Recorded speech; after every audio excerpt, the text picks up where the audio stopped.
زه دې نوجوانانو ته یم چې د چا په کور کې مور ژوندی د هغې قدر وکړئ، د هغې عزت وکړئ، د هغې احترام وکړئ، ځکه کور د موره بغیر دا نیمګړی، کور د موره بغیر هغې کور نه بلل کېږي. چې د مور کومه دعا راځي، علماو لیکلي دي که مور په خپله ګناهګاره او د بچي په حق له الله تعالی ته لاس پورته کړي، الله تعالی دعا داسې قبلوي کلکې چاته چې الله تعالی ولایت کبرا ورکړي. مور ډېر عظیمه هستي ده، د مور خیال ساتل. پیغمبر علیه صلات وسلام یو صحابی پوښتنه ځینې کوي د الله رسوله قیامت کله راځي؟ پیغمبر علیه السلام ورته الله ورسوله اعلم، الله او د الله رسول په خبره دي. بیا ورته د الله رسوله یو علامه خو راوښیه چې قیامت کله راځي. ورته چې کله بچی، پیغمبر علیه السلام دا نور ته چې زنا ډېره سي، دا نور ته چې غلا ډېره سي، دا نور ته چې قتل ډېر سي، دا نور ته چې جرمونه ډېر سي.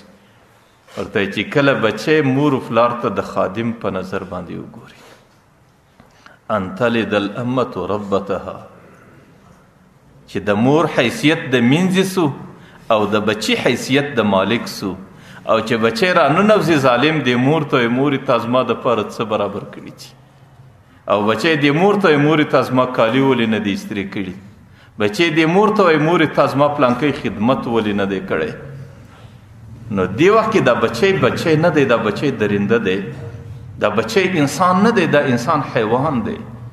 او الله تعالی دا دونه نظام د حیوانانو دپاره نه چلی، الله نه اسمان د حیوان دپاره چلی، نه لمر د حیوان دپاره چلی، او نه سپوږمۍ او ستوري د حیوان دپاره چلی. او دی وخت کې چې بچی پر مور باندې امر کوي، دا بچی انسان نه دی، دا حیواني زندگی ده.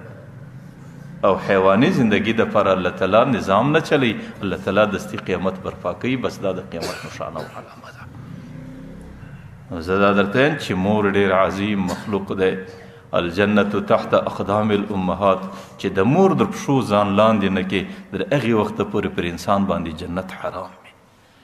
که د زمانې لوی مفتی سي، که د زمانې لوی شیخ سي، که د زمانې لوی ولی سي، که د زمانې لوی عالم و بزرگ سي، او که د زمانې هرې مرتبې ته ځان ورسئ، چې په معاشره کې د مور در قدمو ځان لاندې نه کې، د مور د خبرې تابع نه سي، او د مور د زړه د خوشحاله کولو دپاره کوشش ونه کې، او مور د ځانه سره راضي نه کې، در هغې وخته پورې جنت الله تعالی سړي ته نه ورکوي.